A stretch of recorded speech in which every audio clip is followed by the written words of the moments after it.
past the clouds, over the dark night. She reached up to the sky of stars and caught the red-hot light of the North Star.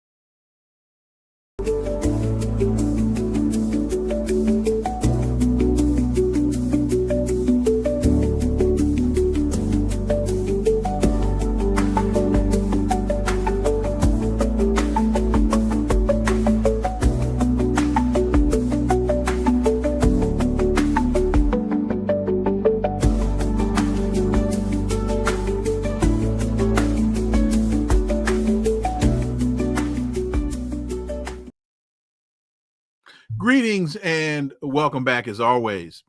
The new humanitarian has reported the Kenya-led security support mission to Haiti is at present unfit for purpose, and this while Kenyan activist Boniface Mwangi charged over his alleged role in the deadly anti-government protests in June. What's going on in Kenya? Well, let's connect some dots and find out.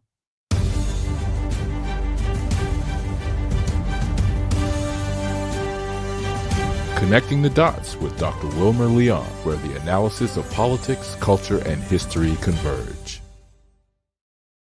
Welcome to the Connecting the Dots podcast with Dr. Wilmer Leon, and I am Wilmer Leon. With each show, my guests and I provide insight and analysis into current events and the broader historical context in which most events take place. Let's quickly look at some of today's headlines. Today, Russia ruled out Putin-Zelensky meeting until end of peace talks. The arrangement appears to preclude any kind of top-level meeting or breakthrough ahead of the 50-day deadline for an agreement set down by President Donald Trump. Kremlin spokesman Peskov said, quote, "A summit meeting can and should put an end to the settlement and formalize the modalities and agreements that are to be worked out in the course of expert work. It is impossible to do the opposite." Is it possible to complete such a complex process in 30 days? Obviously, it is unlikely. That is diplomatic speak for hell no, it ain't gonna happen.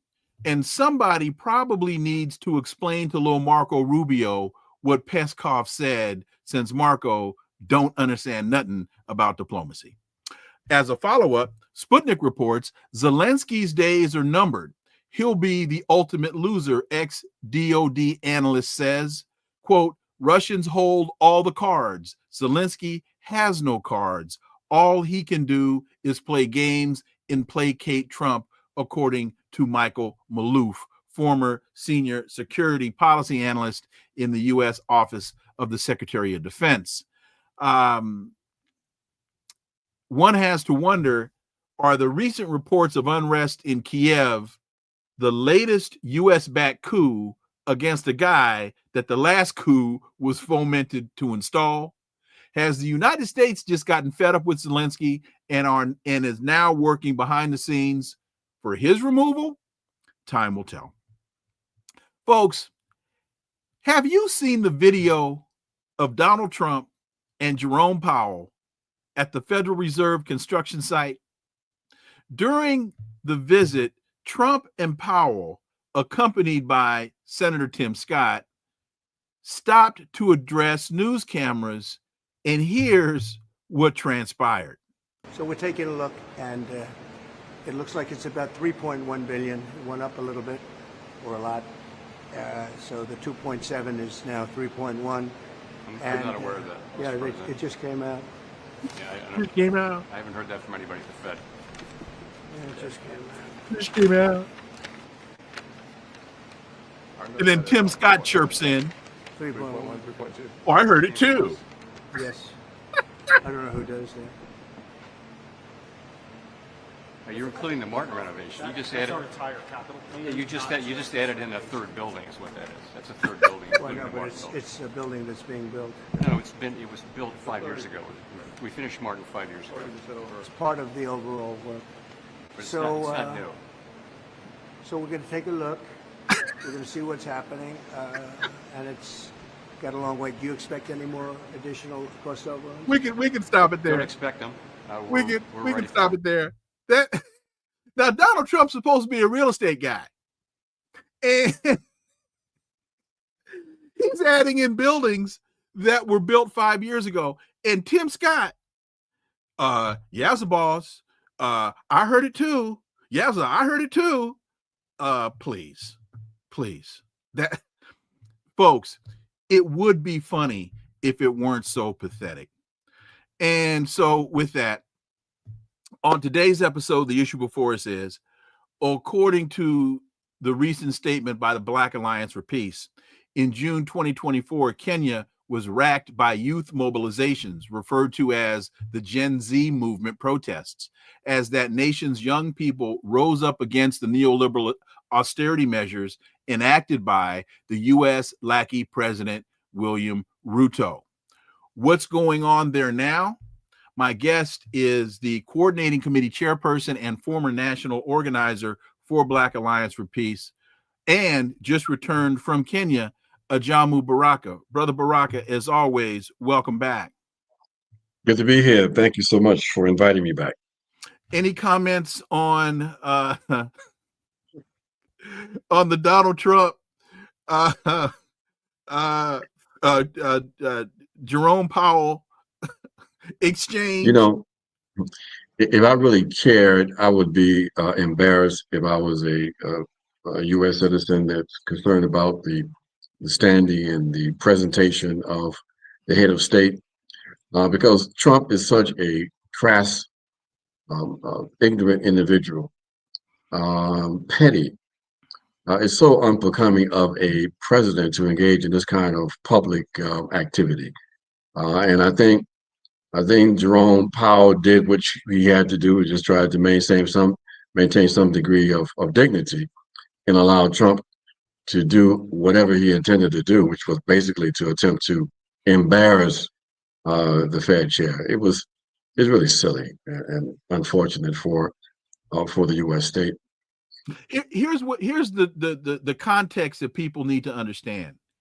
Trump has threatened to fire Powell, but the law says he can only be removed for cause. So Trump has locked on to the overrun of the renovation of the Fed building as his justification for removing Powell.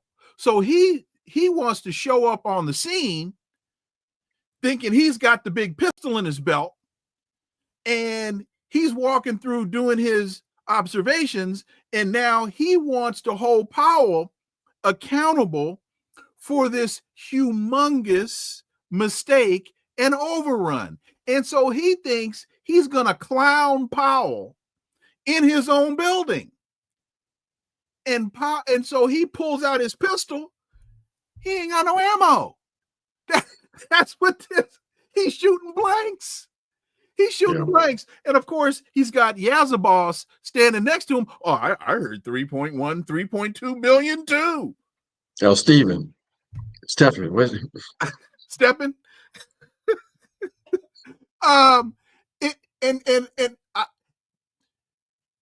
Trump is fortunate that Powell didn't turn to him and say, really? You thought you could come in here and clown me?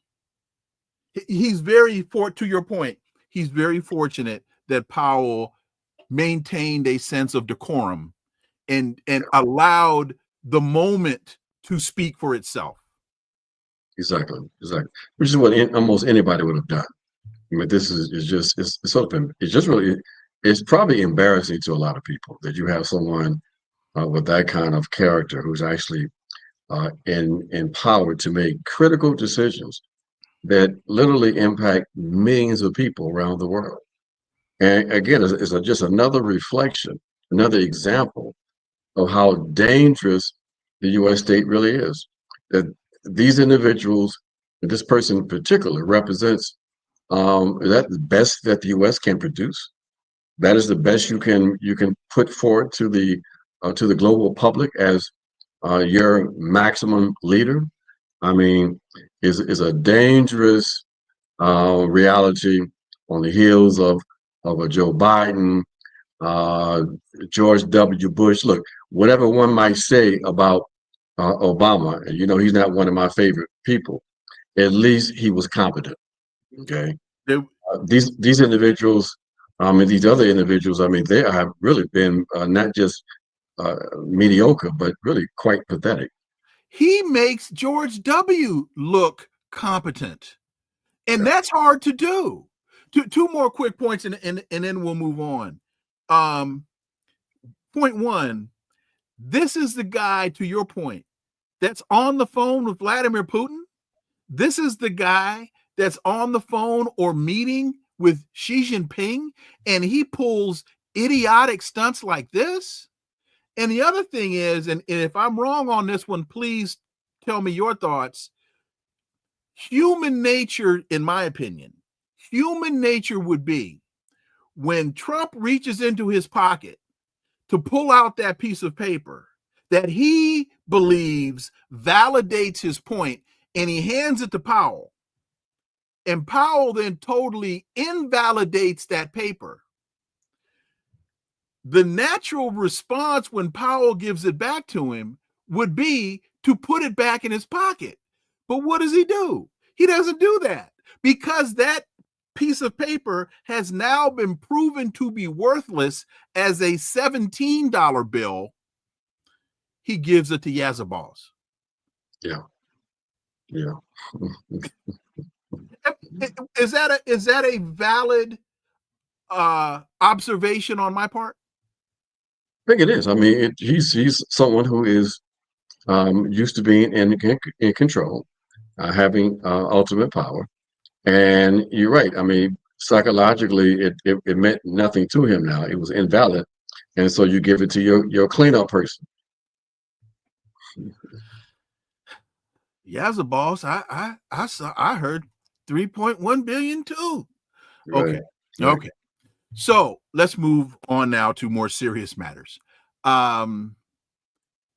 The Black Alliance for Peace has issued a statement which reads in part, in typical fashion, the International Monetary Fund, the IMF, had demanded increased taxation and funding cuts to a country whose leadership has privileged the dictates of imperialism over its own people. It continues, Kenya's police killed 60 people during those 2024 actions, but the popular struggle resulted in the plans for taxation being canceled. And the piece continues, the Gen Z movement represents the offspring or torchbearers of the unfinished revolution of the Kenyan Land and Freedom Army, the KLFA, also known as the Mau Mau, whose valiant fight paved the path toward the defeat of their British colonizers. Your thoughts, what's going on? And you just returned from Kenya, Ajamu Baraka. Yeah, that was a very powerful statement because it put into historical context what is actually unfolding in Kenya. And what is that?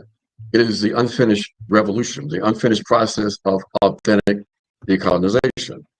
That one of the things that the European colonialists were successful at, and that was to maintain their economic control over their colonies by handing over what we refer to as flag independence to their colonial subjects, basically. And that happened in Kenya. You had a colonized Kenya, and people have to be reminded that Kenya was special in the sense that whenever you have a settler colony, as opposed to the other form of colonization, that is when you have large numbers of settlers from the motherland, if you will, living in a space, that's when the struggle becomes the most violent, because they embrace this notion that they are an extension of the motherland, And part of their ability to live the colonial life is as a consequence of eliminating the indigenous people. If not eliminating them, at least, completely, at least reducing their numbers and definitely eliminating their political influence, their political power. And so we had in Kenya a very intense anti-colonial struggle. The objective of that struggle was to recoup the land that was stolen from them by the colonialists. The Europeans, the British lived a fine life in Kenya. And the people rose up after the Second World War and began to agitate and engage in struggle to eject the colonists from Kenya. But the colonists were determined to try to stay. And therefore, you had a bloody conflict in Kenya. The compromise, though, was this. The British, with their notion of indirect rule, decided to take that notion further and engineered a handover of political power to Jomo Kenyatta and the elements that the British believed they could work with, and provided them the symbols of state power. And they became the new rulers in Kenya. And they have been in place ever since. The members of his particular nation ended up being very wealthy individuals in Kenya. And so what is happening today is that this legacy of the continuation of colonialization in a different name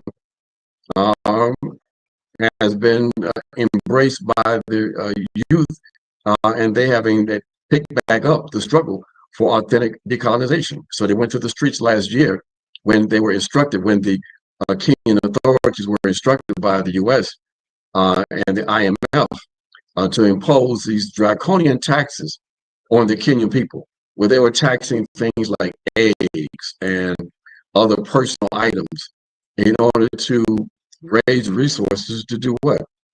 To pay off or to pay down this odious loan taken out by the Kenyan authorities from the International Monetary Fund. And so basically the people went to the streets and said, we're not going to allow you to further grind us down. We already have lives of precarity. We already are living in conditions of grinding poverty. We can't afford more degradation. And so the youth went to the streets last year. It's a consequence of their sacrifices, because the response from the Ruto government was vicious. And they used live ammunition against the youth.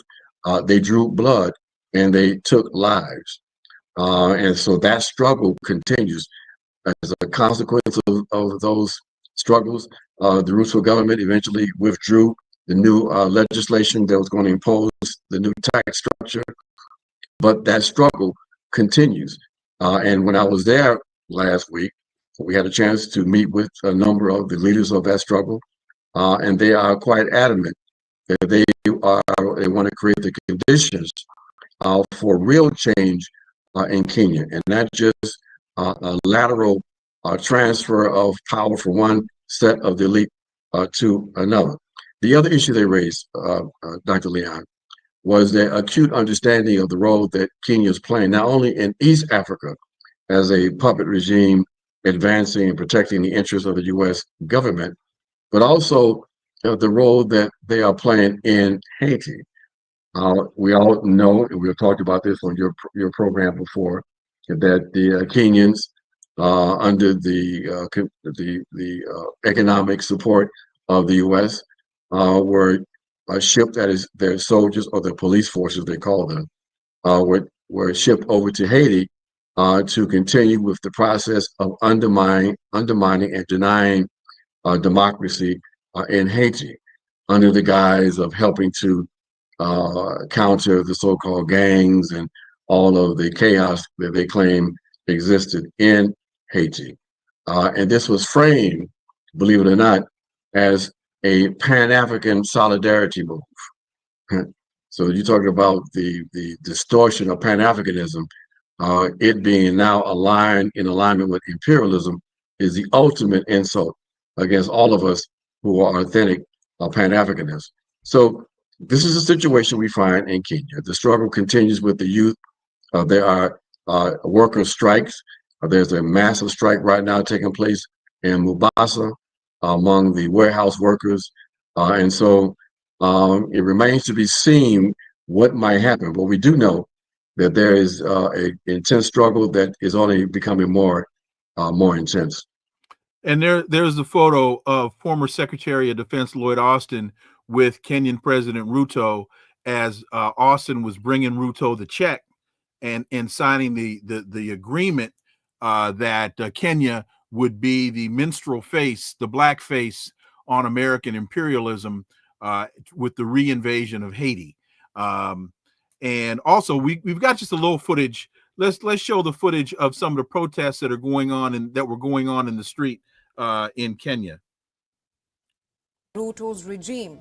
The demonstrations have continued even after the head of state bowed to the demonstrators' pressure and extended an olive branch.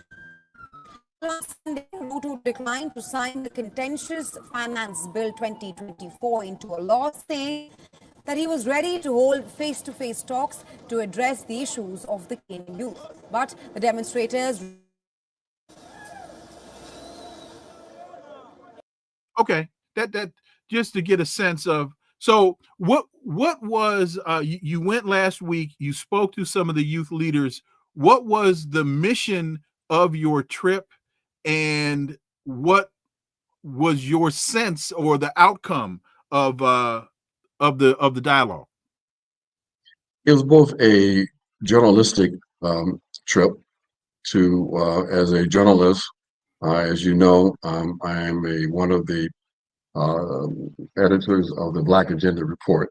Mm-hmm. And so we wanted to interview people on the ground, get a sense, a firsthand sense of what was unfolding there in Kenya. But there's another part of my mission, which was as a representative of the Black Alliance for Peace, to consolidate our relationships with the leaders of that. Well, they claim this it's leaderless, and to a certain extent it is, but we know that there are certain organizations that have played a very important role in continuing the resistance. And so we had a chance to sit down, talk with them, and consolidate on a personal level the political relationships that we've already built between ourselves and those forces. It was a relatively short trip, Mm-hmm. but a very, very intense one, because what we determined and what we felt was a great sense of confidence among these young people that they, in fact, can make a difference in their lives. We were brought to, they were very excited that we were in the country. And so we were taken to the largest informal settlement on the African continent. This is a settlement of more than 250,000 people living in horrendous conditions in Nairobi, the capital. And this is where many of those youth that are in the streets come from, that settlement and others like it.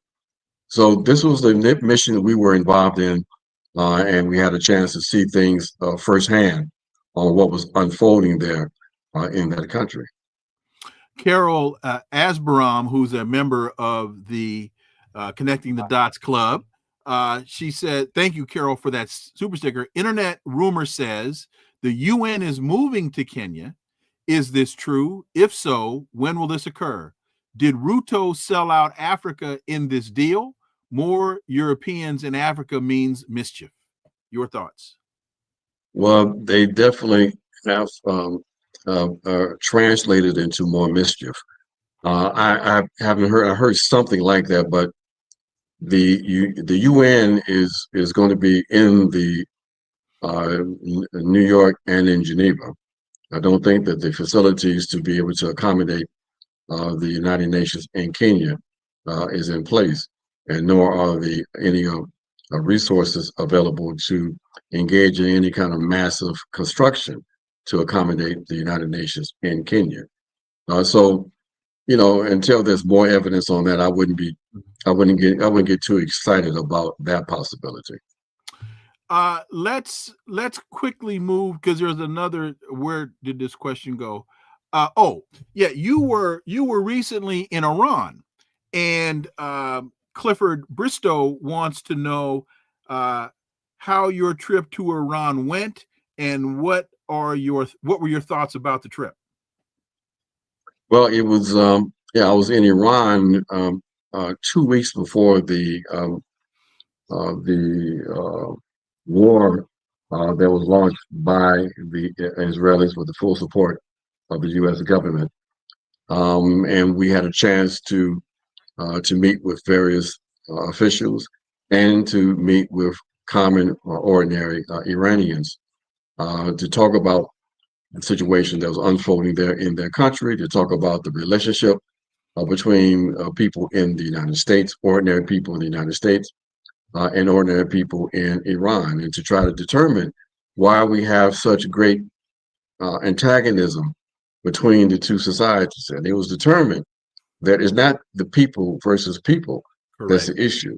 Correct. It is the government of the United States of America that has not allowed the Iranian Revolution to exist without interference, from war with Iraq to subversion, assassinations, et cetera, et cetera. The Iranian people are quite unclear why there's so much antagonism from the U.S. directed toward them. Mm-hmm. As they said over and over again, they just want to live in peace and but they want to live in peace and with dignity. They are not prepared to give up their sense of equality and dignity to surrender to the United States of America. So it was wasn't my first trip to Iran, mm-hmm. But it was a very informative trip in terms of gauging the attitude of the people as they knew that they were preparing the real possibility of war. I'm very glad that you said that, because as you know, I've been there twice, lectured all over the country, at least 10 different universities all over the country, had a 2-hour meeting with former Iranian President Ahmadinejad, always felt welcome, always very well received.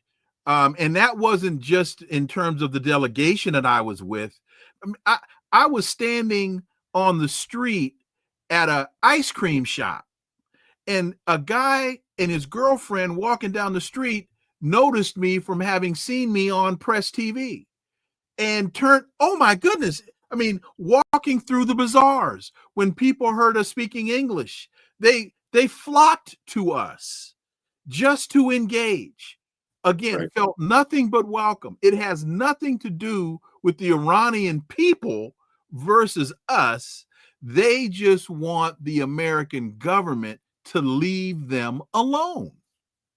Exactly. And that's why it's so important that people in this country get exposed to the realities of peoples around the world. Because if you only have information about Iran or China or whatever supplied to you through the lens of the corporate media, then it's going to be distorted. The Iranian people are some of the warmest people that I've encountered. And again, they're not warmongers. They don't hate any of the people. They want to live in peace, but they have not been allowed to, in fact, do that. But and so that's why I message.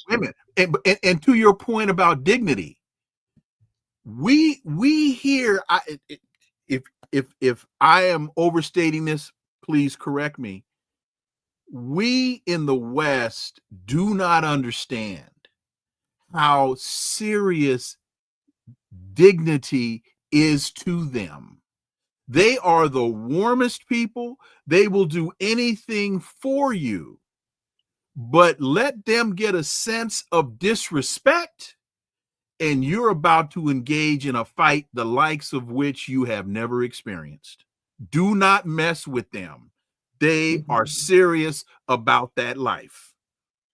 Well, and we saw that we saw that in the war, that once it became clear that they were in fact in war, that they had been attacked, then the Iranian people were prepared to make the sacrifices necessary to defend their dignity, to defend their national sovereignty. Mm-hmm. And we saw the response in terms of the kind of licking that the Israelis finally took when they had engaged a adversary that wasn't occupied people with light arms who were attempting to defend themselves against one of the most powerful armies on the planet. Like the Americans, when they engaged a real military, we saw that the invincibility myth of Israel was quickly jettisoned from the consciousness of most people on this planet. So, and that's why the Israelis got on the call and begged Donald Trump to negotiate a ceasefire, because they were in fact taking a licking, and let no one tell you otherwise. So yes, you're right. When you have when you have dignity and the capacity to defend yourself, then that's what you do, and that's what white supremacists don't seem to understand when they take on Iran, when they take on and creating the conditions for a war, a proxy war between NATO and Russia, as they are contemplating the possibility of a war between the U.S. And China in 2027. They need to understand that you're dealing with adversaries that have the ability to fight back. And I don't think that the U.S. public understands what that might mean in terms of the consequences of being in war. Why? There's never been that kind of direct impact from war since the Civil War. And so the U.S., they've been somewhat pampered, if you will. Mm-hmm. Their understanding of war are these ridiculous movies you see with the Supermen and the Captain Americans and and these kind of elements who are always able to overcome their adversaries.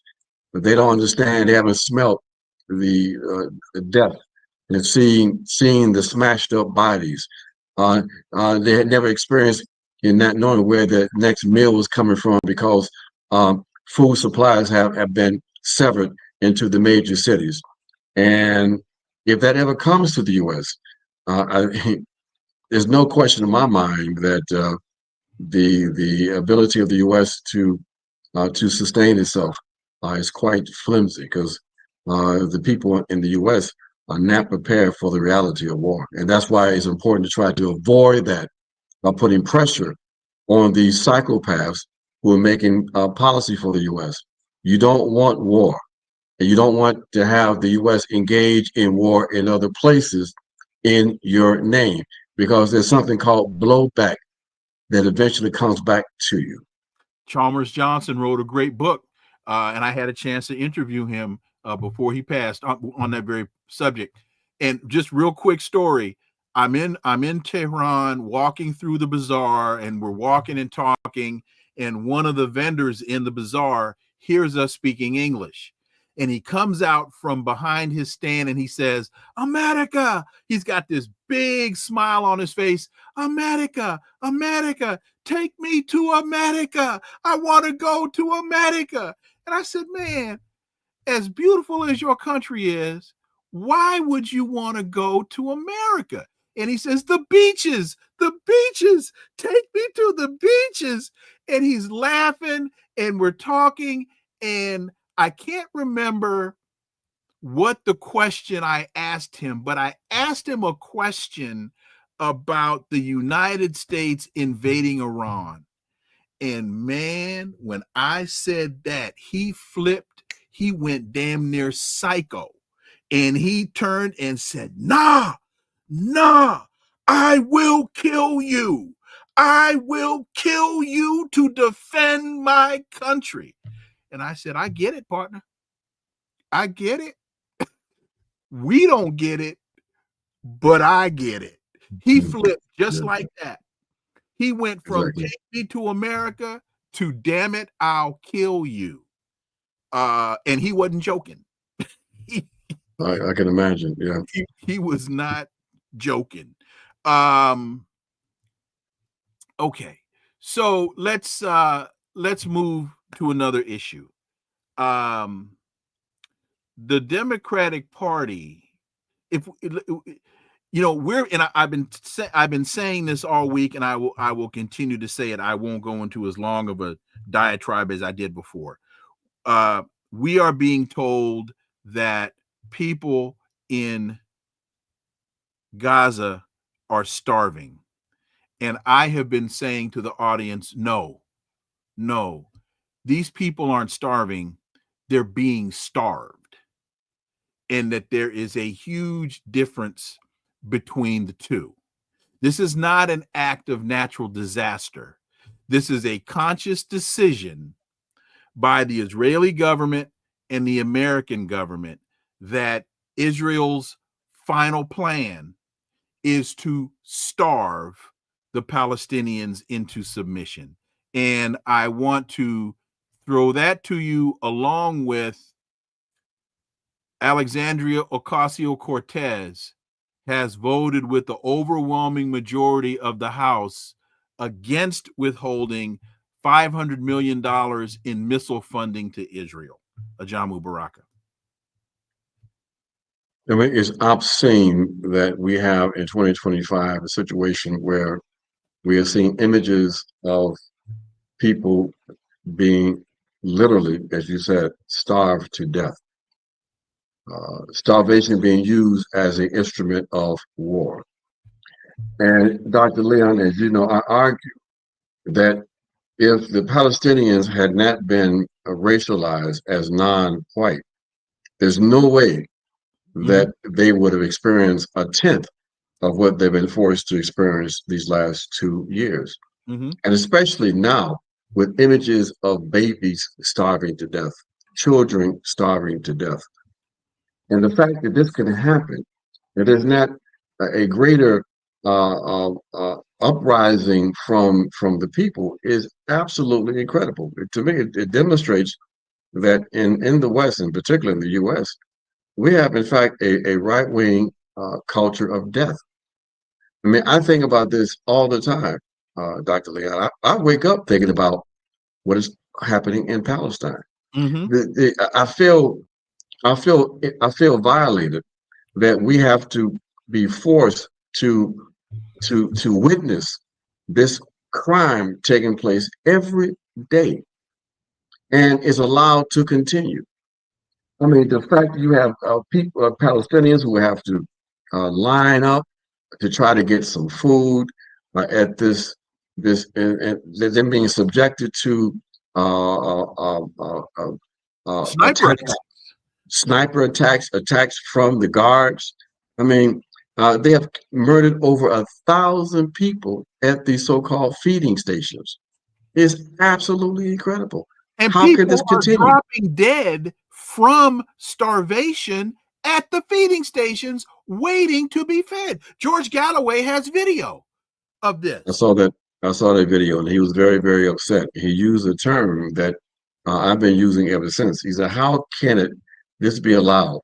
This shitty country, this little shitty country, being allowed to generate all of this suffering, all of this misery." And I tweeted out this morning that little shitty country is allowed to do that because it has a big shitty country in support of it, meaning the United States of America. These two governments are operating outside of the bounds of law, not only the bounds of morality, but the bounds of common sense. And there's no way that this can be reversed, Dr. Leon. We're not going to ever forget this. And even the people who are involved in this don't seem to understand that they have committed some crimes against humanity and genocide that will be with them forever. There will be justice. People are being identified every day. Israeli soldiers, the individuals who work with that Gaza Humanitarian Foundation, they are going to be held accountable. They just don't seem to understand it because they're ignorant. but this is one of the most horrific crimes in the annals of human history. Not just because of the scale of it. There's been bigger scales of brutality than this, but for the first time in human history, is being live streamed. We're seeing the images. We're watching this crime unfold in real time. That's what makes it even more horrific. Look, people got to be reminded. The NATO assault on Libya, the 4 or 5 months of bombing and the overthrow of the Gaddafi government. There were between 30 and 50,000 people that lost their lives in that conflict. The vast majority being civilians, women and children. The difference, we didn't see the images. Okay. Let me tell you this. The last time, and I think you got a year or two on me, but the last time we saw this was Vietnam. And when the war was it wasn't live streamed, but we saw it every night at 6 p.m. on the national news. And that's when the United States realized we can never allow this type of coverage to make its way into the homes of Americans again, because that's when the anti-war movement really picked up steam, when you had Ed Bradley in the bush, when you had Howard K. Smith and all of these folks that became legends in journalism. They were boots on the ground in the bush as bullets are whizzing by and bodies are being dragged and soldiers are dropping in front of them. And the American government said, we can no longer allow the American people to see. And so now with the advent of the internet and streaming, this is now being revisited, and it is impacting the realities and the understandings of Americans. You're absolutely right. And I make 2 points on that. That basically, as you said, they concluded that this cannot be allowed to be communicated, to be shown to the American public. And this was because this was the beginning of what people refer to as the so-called Vietnam syndrome. Mm-hmm. That is that the appetite for war had been almost completely disappeared, if you will. Okay? And wait a minute, and one more point. Do you remember when they used to put the body count on the screen like you were watching a baseball game? Exactly. Yes. Because it was coming closer and closer to me, because I was facing the draft. Mm-hmm. In fact, was facing the draft in 1972 when I had to, in fact, go into the military. And you might remember too, they had the draft lottery on live television. Mm-hmm. When you found out where your birthday was and where you fit, and depending on how high your number was, that would determine whether or not you got drafted. My draft number for 1972 was number 8. Ooh. That meant I was going to be drafted. Right. And when you got drafted, you went one place, especially if you were black. Mm-hmm. Okay. So and you probably didn't come back. Exactly. So Vietnam was the Vietnam syndrome. But the other point is this: they kept the reality of war away from the American public. And this conflict in Gaza wasn't the first time when they brought it back. It was introduced again during the Ukraine conflict. Mm-hmm. And the objective there was to rally support for Ukraine against the Russians. Right. Okay. So this was used strategically by the authorities to galvanize, to create a groundswell of support for this military conflict. Now, they ended up making a mistake because people still were turning against that conflict. They didn't get the results they thought they were going to get, especially as the conflict continued. And it became clear that this is going to be a drawn-out conflict. Then what happens? It disappears from public consciousness. So this is how they manipulate us into supporting the elite agenda, the elite war agenda. And this one, though, same thing. When they brought this conflict to the attention of the public, it was a galvanized support for the response from the Israelis. Okay, and what we saw was a horrific assault on Palestine. And because of the weakness of the Biden administration, they could not put any proper constraints on this vicious fascist government that was in place and is in place in Israel. And they went way over all of the so-called red lines to engage in rape, torture, burning people to death, bombing so-called safe areas, bombing hospitals.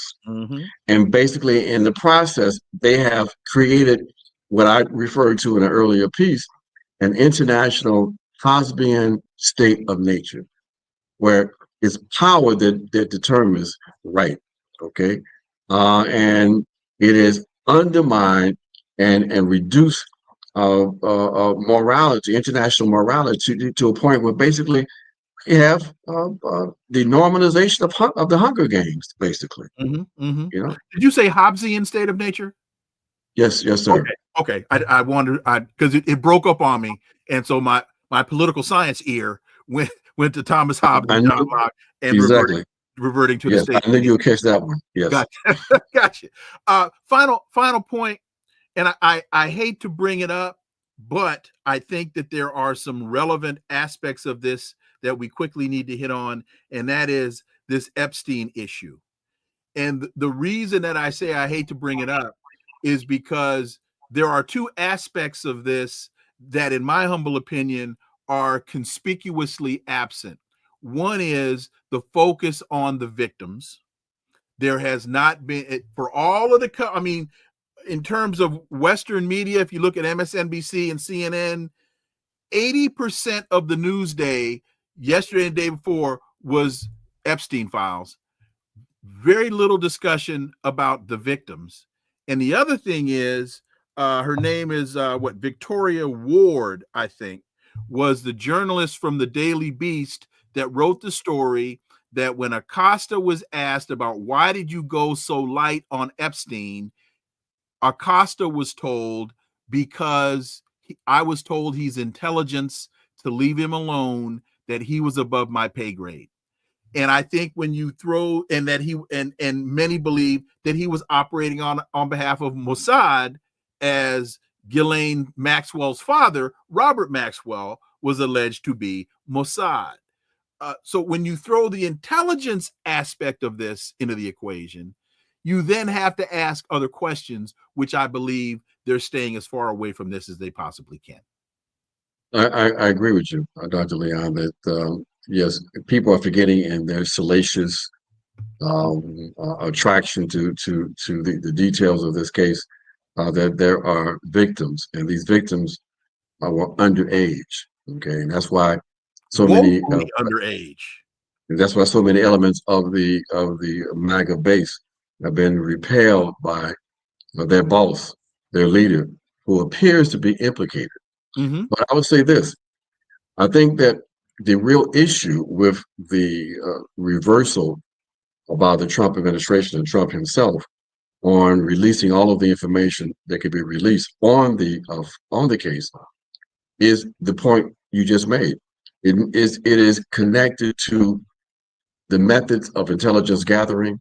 This Epstein was in fact an intelligence asset for the Israeli government, and it was a high-level international blackmail scheme in the same sort of framework as J. Edgar Hoover, who has something on everybody. Okay, and so this is the aspect that they cannot release, because it now becomes a national security issue, and Trump, unfortunately for him, has to sort of bite the bullet on this because there are powerful forces way beyond the presidency in fact, that have determined that this information can't come out. Let me quickly add to that. One of the did you see the video from Raphael Warnock's church when that Palestinian sister took him to task at the town hall meeting? Okay, she stands up and she says to him, "Make this make sense. Make this make sense, which I have now adopted as my standing mantra. Make this make sense. So, folks, when you hear about the Epstein issue and Epstein Island and the Lolita, the plane, they don't talk about why was Jeffrey Epstein doing this. They make it out as though he was just some Rick James big old freak, freak of the week kind of thing, instead of no, he wasn't operating as an individual. He was operating on behalf. This was not some P. Diddy freak off. This was a government sponsored activity so that they could bring people in, play to their base sensibilities and vulnerabilities, and leverage that against them. Of course. This is just the beginning of information on this scandal. But unfortunately, what that scandal did was to divert attention away from another equally or maybe more important so-called scandal. And that is the information that was released by Tulsi Gabbard on the illegal activity of the Obama administration during its last 2 months in office, infiltrating the Trump campaign, placing a person in the campaign, in the efforts that were then made to undermine the ability of Trump to, in fact, govern. Just a few of us were writing about this. In fact, it was a handful. In fact, it may have just been me or somebody else who were, because the response from even so-called leftists to this was that we'll criticize and we'll suggested that maybe we were part of the Russian Gate conspiracy. Well, we were saying, folks, there is a story here. Andrew McCabe, the former director, acting director of the FBI, was engaged in a massive cover-up. Peter Strauss and Lisa Page, you all might remember those names, were engaged in the developing the counterintelligence plan for undermining Donald Trump, and all of this stuff was illegal. The way they wouldn't get the way they use that Steele dossier, the way they use the FISA court. I mean, it was incredible. But we couldn't get access to all of the documents. Now, Dr. Leon, they came out, and the question that I raised in that article that we reprinted this week in the Black Agenda Report, I raised the question then: what did Obama know, and when did he know it? And that is the operative question today. Unfortunately, I know a lot of your listeners, were supportive of Obama, but Obama was a criminal on so many different levels, including the activity that took place under his watch in 2016. Ray McGovern was on Tuesday, I believe it was, and explaining why there's a whole lot more to this than people are being let or allowed to understand, and that Tulsi Gabbard is not crazy. No, she's not. And to prove she's not crazy, I would strongly urge your listeners to go to the blackagendareport.com and check out my article that was released, I think it was 2018, when the evidence started coming out, and I started putting together this case, and I was vilified. But now I'm being vindicated. This is why it's important to have people engaged in journalism and investigative analysis to uncover the illegality, the intrigue that comes from these powerful forces that are controlling us, controlling our societies, and undermining our ability to have a democracy and the kind of life that we deserve as human beings. A couple of other questions I want to squeeze in here quickly, if you give me just a couple more minutes. Going back to what's happening in Kenya, 50 years ago, we saw what was happening in South Africa with Black students being gunned down in Soweto for demanding dignity and freedom. Today, we're seeing this happen in Kenya. based on economic protests. Do you see parallels between the two? In the sense that we have two settler colonial governments, or the extension of them. Yes, and you had a fundamental role being played by the youth. We might recall that what took the South African government, the South African struggle to another level, was Soweto and the Soweto generation, beginning in 1976. That's when the struggle intensified. These young people in Kenya are facing something very similar. The conditions are quite different, though. The understanding of what needs to be done is actually different also. But it is another example of where the power really lies. The power lies in the hands of the people when they exercise it. And the example of the youth, when the youth get involved, when that happens, and as working class youth in particular also involved, it becomes a powerful force. And so we're going to see a continuation of the struggles in Kenya. And we're saying that struggle is being mirrored in other parts of the African continent, because young people today are saying, we're tired of this. We're tired of our continent being disrespected. And the African continent is the youngest continent on the planet. When you talk about the youth, I think we can draw a parallel to what's happening with Mamdani in New York.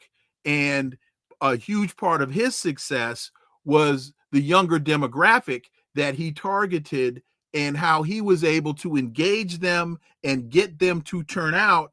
And he is now challenging the party elite as he's won the Democratic nomination to run for mayor in New York. And the party elite are turning on him at every opportunity. It's a very interesting situation there in New York. You're right. A very important young demographic supporting him. But another element of that demographic is the fact that we all know New York is the most Jewish city in the country, and maybe on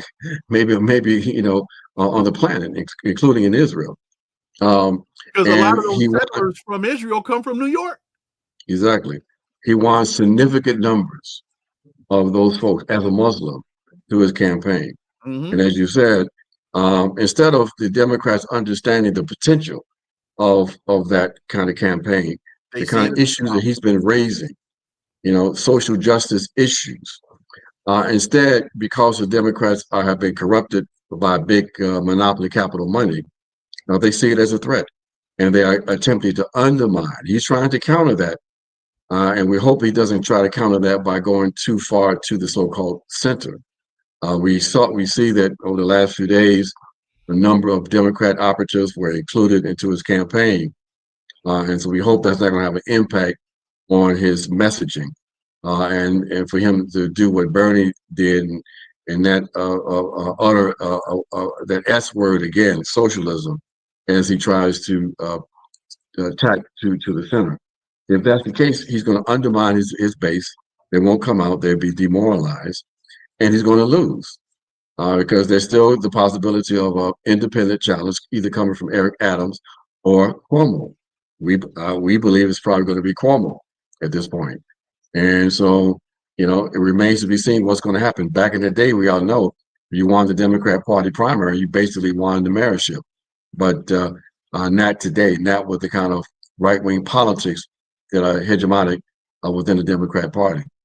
And it's interesting because when you look at where I saw a couple of weeks ago that a lot of the real estate interests were starting to back Eric Adams as an independent.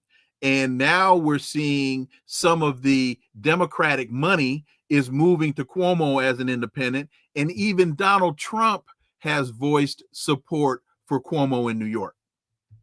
Yeah, very interesting. But one will drop out. Most likely, the money talks, and when there's consensus among those ruling elements in New York, then that's they get their will, because Eric Adams or even Cuomo, they're not going to reject the suggestion to step aside, not in the financial capital of the capitalist world. When they say do something, jump, most of them just ask the question, how high? And final question for you. You looked at the police forces and the military in Kenya turning their guns on Kenyans, as we saw the National Guard turning their guns on Californians. And we see ICE being used in a similar role across the country. As this resistance is growing to these forces, how do you see this playing itself out in the United States? In more intensified class struggle, because the empire is in decline, and it has decided that it's going to fight, and that's why we have entered a phase of open fascism. We understood fascism because we were subjected to it. We meaning Black people, because we had a fascist setup in the southern part of the United States of America. But that fascism has come back to the major areas of this country, and is not by magic.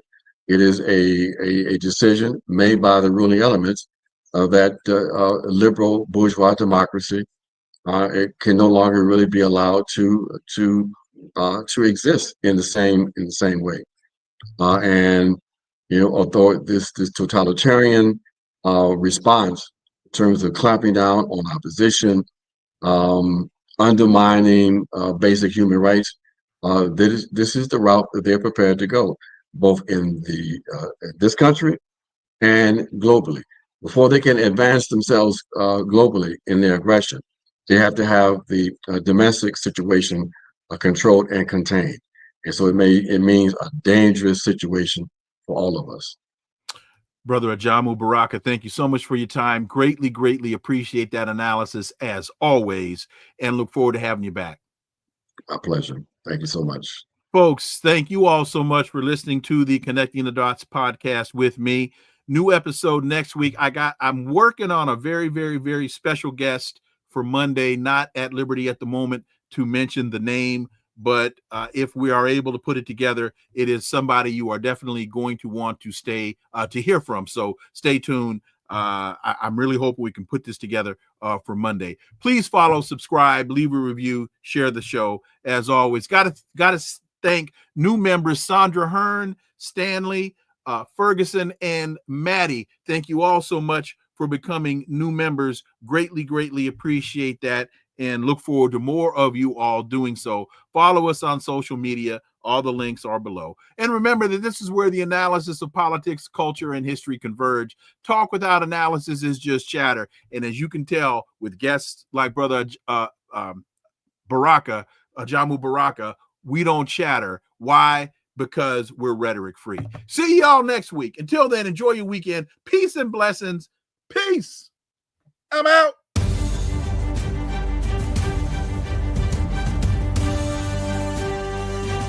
Connecting the Dots with Dr. Wilmer Leon, where the analysis of politics, culture, and history converge.